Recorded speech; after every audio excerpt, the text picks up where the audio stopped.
ಹೇಳಿದ್ರಿ big boss ಅಲ್ಲಿ ನಾನು ಇರೋದನ್ನ ನೋಡಿ ನನ್ನ ವ್ಯಕ್ತಿತ್ವ ನೋಡಿ ಈ ಸೀರಿಯಲ್ಗೆ ಆಯ್ಕೆ ಮಾಡಿದ್ರು ಅಂತ. ಅಂದ್ರೆ ಎಲ್ಲರ ಜೊತೆ ಹೊಂದಾಣಿಕೆ ಇರ್ತಾ ಇತ್ತು ನಿಮ್ಗೆ, ಸೊ ಹಾಗಾಗಿ ಅವರು ಹೊಂದಾಣಿಕೆ ಇರ್ತಾ ಇತ್ತು. ದೊಡ್ಡ ಮಗನ್ಗೆ ಅದೇ ತರ ಸೊಸೆ ಬೇಕಲ್ವಾ, ಅದಕ್ಕೆ. ಹೌದು ಮೇಡಮ್, ಆ ಥರ ಹೊಂದಾಣಿಕೆ ಅವರು ಮನೆಗೆ ಸೊಸೆಯಾಗಿ ಬಂದ್ರೆ ನನಗೂ ಖುಷಿನೇ, ಮನೆಯವ್ರಿಗೂ ಚೆನ್ನಾಗಿ ಅದೇ ಬಿಗ್ ಬಾಸ್ ಮನೇಲಿ ಐಶ್ವರ್ಯ ಅವ್ರದ್ದು ಹೊಂದಾಣಿಕೆ ಚೆನ್ನಾಗಿತ್ತು. ಮೇಡಮ್ ಮನೆಯವ್ರ ಜೊತೆ ಹೊಂದಾಣಿಕೆ ಚೆನ್ನಾಗಿತ್ತ, ನನ್ನ ಜೊತೆ ಹೊಂದಾಣಿಕೆ ಚೆನ್ನಾಗಿತ್ತು. ಶಿಶಿರ್ ಅವರು ಚೆನ್ನಾಗಿತ್ತು, ಬೇರೆಯವ್ರ ಜೊತೆನೂ ಚೆನ್ನಾಗಿ ಬೆರೀತಿದ್ರು ಅವರು. ಮೇಡಮ್ ನೋಡೋಣ ಮುಂದೆ ಶಿಶಿರ್ ಅವ್ರು ಬೇಕು ಅಂದ್ರೆ ಕರ್ಸೋಣ ಸರ್. ನಾನೇನ್ ಬೇಕು ಸರ್ ಅಂದ್ರೆ ಸಂಜನಾ ಅವರಿಗೆ. ಹಲೋ, ನಮಸ್ತೆ. ನಮಸ್ತೆ. 1 ವರ್ಷದ ನಂತರ ಸೀರಿಯಲ್ನಲ್ಲಿ ಕಾಣಿಸ್ಕೊಳ್ತಾ ಇದ್ರಿ, ಜೊತೆಗೆ ಎಜುಕೇಶನ್ ಕೂಡ ನಡೀತಾ ಇತ್ತು. ಈ ಸೀರಿಯಲ್ನ ಒಪ್ಕೊಳ್ಳೋದಕ್ಕೆ ಮೇನ್ ರೀಸನ್ ಏನಾದರೂ ಇದೆಯಾ? ಖಂಡಿತ ಇದೆ. ಆ್ಯಕ್ಚುಲಿ ನಾನು ಒಪ್ಕೊಳ್ಳೋಂಥ ಮನಸ್ಥಿತಿಲಿ ಇರಲಿಲ್ಲ. ಬಟ್ ನಂಗೆ ಫಸ್ಟು ಪ್ರದೀಪ್ ಸರ್ ಕಾಲ್ ಮಾಡಿದ್ದು ಈ ಪ್ರಾಜೆಕ್ಟ್ಗೆ. ನನಗೆ ಅವ್ರು ಮುಂಚೆಯಿಂದನೂ ಪರಿಚಯ. ಅವ್ರು ಅವಾಗಲೇ ಹೇಳಿದರು, ನಾನೊಂದು ಒಳ್ಳೆ ಪ್ರಾಜೆಕ್ಟ್ ಮಾಡಿದಾಗ ನಾವು ಒಟ್ಟಿಗೆ ಕೆಲಸ ಮಾಡೋಣ ಫ್ಯೂಚರಲ್ಲಿ ಸಂಜನಾ ಅಂತ. ತುಂಬ ಲಾಂಗ್ ಬ್ಯಾಕೇ ಹೇಳಿದರು.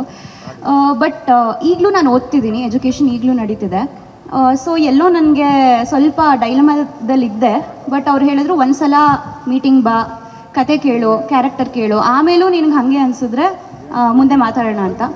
ಸೊ ಒಂದ್ಸಲ ಎಲ್ಲರ ಜೊತೆ ಟೆಕ್ನಿಕಲ್ ಟೀಮ್ ಜೊತೆ ಎಲ್ಲ ಮೀಟಿಂಗ್ ಮಾಡಿದ್ಮೇಲೆ, ಕತೆ ಕೇಳಿದ್ಮೇಲೆ, ಪಾತ್ರ ಬಗ್ಗೆ ತಿಳ್ಕೊಂಡ್ಮೇಲೆ ನನಗೆ ಇಲ್ಲ ಅಂತ ಹೇಳೋದಕ್ಕೆ ಯಾವುದೇ ಕಾರಣ ಸಿಗಲಿಲ್ಲ.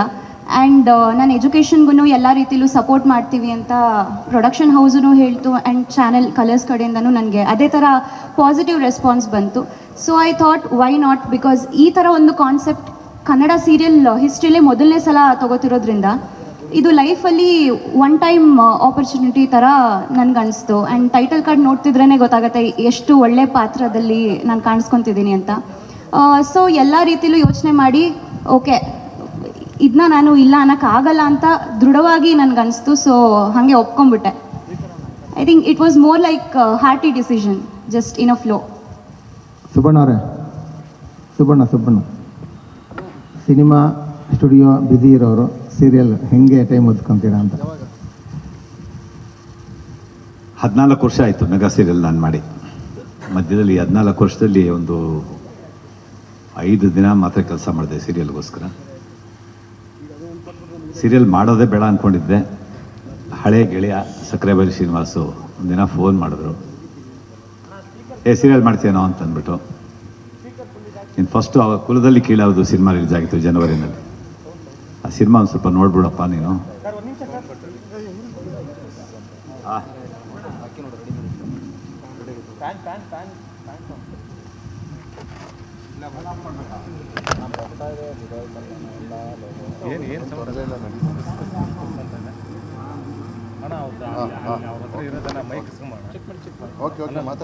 ಮೈಕ್ ಇದೆಯಲ್ಲ, ಅವ್ರ ಹತ್ರ ಮೈಕ್ ಇದೆ, ಮೈಕ್ ಪ್ರಾಬ್ಲಮ್. ಅಲ್ಲಿ ಫ್ಯಾನ್ ಹೊಡ್ತಿದೆ ಸರ್,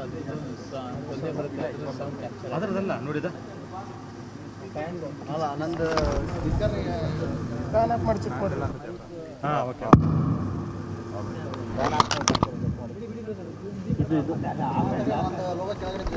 ಆಡಿಯೋ ಬದಲ ಬರ್ತಾ ಆಡಿಯೋ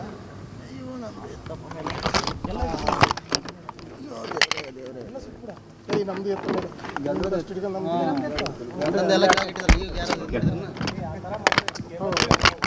ಅವತ್ತೇ ಸಂಜೆ ಹೋಗಿ ಸಿನಿಮಾ ನೋಡ್ಕೊಂಬಂದು ಮಾರನೇ ದಿನ ಫೋನ್ ಮಾಡಿದ್ರು, ಭಾಳ ಚೆನ್ನಾಗಿದೆ ಸಿನಿಮಾ, ತುಂಬ ಚೆನ್ನಾಗಿ ಮಾಡಿದ್ದೀನಿ, ನಮ್ಮ ಸೀರಿಯಲ್ ಮಾಡ್ತೀನಿ ಅಂದರು.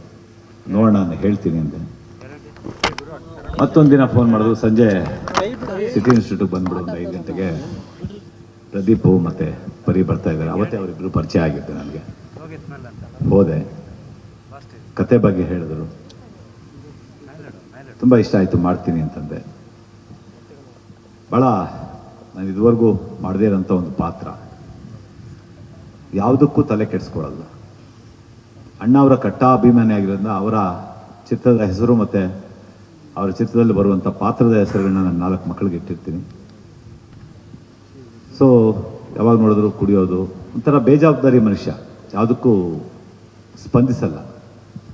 ಸೊ ನನ್ನ ಜೊತೆಗೆ ಮನೆಯಲ್ಲಿ ಸ್ವಲ್ಪ ಚೆನ್ನಾಗಿ ಸ್ಪಂದಿಸೋದು ಅಂತಂದರೆ ನಾನು ದೊಡ್ಡ ಮಗ ಮುತ್ತುರಾಜ. ಸೊ ಇವರೆಲ್ಲ ಏನೇ ಕೀಟ್ಲೆ ಮಾಡಿದ್ರು ಆತ ಬಂದು ಸರಿಪಡಿಸ್ತಾ ಇರ್ತಾನೆ. ಭಾಳ ಒಳ್ಳೆ ಕ್ಯಾರೆಕ್ಟ್ರು 14 ವರ್ಷ ಆದಮೇಲೆ ಸಿಕ್ತು. ಯಾಕೆಂದರೆ ನನ್ನ ಮೆಂಟಾಲಿಟಿಗೆ ಸೀರಿಯಲ್ ಆಗಲ್ಲ ಅಂತಲೇ ಬಿಟ್ಬಿಟ್ಟಿದ್ದೆ. ಸುಮಾರು ಆಫರ್ಸ್ ಬಂತು, ಆಗಲ್ಲ ಅಂತ ಬಿಟ್ಬಿಟ್ಟಿದ್ದೆ. ಒಂದು ಗೆಳೆತನಕ್ಕೆ ಕಟ್ಟು ಬಿದ್ದು ಈ ಸೀರಿಯಲ್ ಒಪ್ಕೊಂಡೆ. ಸೊ ಕ್ಯಾರೆಕ್ಟರ್ ತುಂಬ ಚೆನ್ನಾಗಿದೆ, ಎಂಜಾಯ್ ಮಾಡ್ತಾ ಇದ್ದೀನಿ, ಚೆನ್ನಾಗಿ ಬರುತ್ತೆ ಅಂತ ಅಂದ್ಕೊಂಡಿದ್ದೀನಿ. ಪಾತ್ರ ವರ್ಗ ಎಷ್ಟು ಸ್ಟ್ರಾಂಗ್ ಆಗಿರಬೇಕು ಅಂತ ಯೋಚನೆ ಮಾಡ್ತಾರೋ, ತಾಂತ್ರಿಕ ವರ್ಗ ಕೂಡ ಅದಕ್ಕಿಂತ ಸ್ಟ್ರಾಂಗ್ ಆಗಿರಬೇಕು ಅಂತ ಒಂದು ಸಿನಿಮಾನ ಮಾಡುವಂಥ ಒಂದು ವಾಡಿಕೆ. ಆದರೆ ನಮ್ಮ ಗಂಧದ ಗುಡಿ ತಂಡ ಅಂತ ಬಂದಾಗ ತಾಂತ್ರಿಕ ವರ್ಗ ಅದ್ಭುತವಾಗಿರುವಂಥ ತುಂಬ ಸ್ಟ್ರಾಂಗ್ ಆಗಿರುವಂಥ ಟೆಕ್ನಿಷಿಯನ್ಸ್ ಟೀಮ್ ನಮ್ಮ ಜೊತೆ ಇದ್ದಾರೆ. ಸ್ಪೆಷಲಿ ಕಾಂತರಾಜು ಅವ್ರ ಬಗ್ಗೆ ಮಾತಾಡ್ತಾ ಇದ್ರು DOP ಅವರು.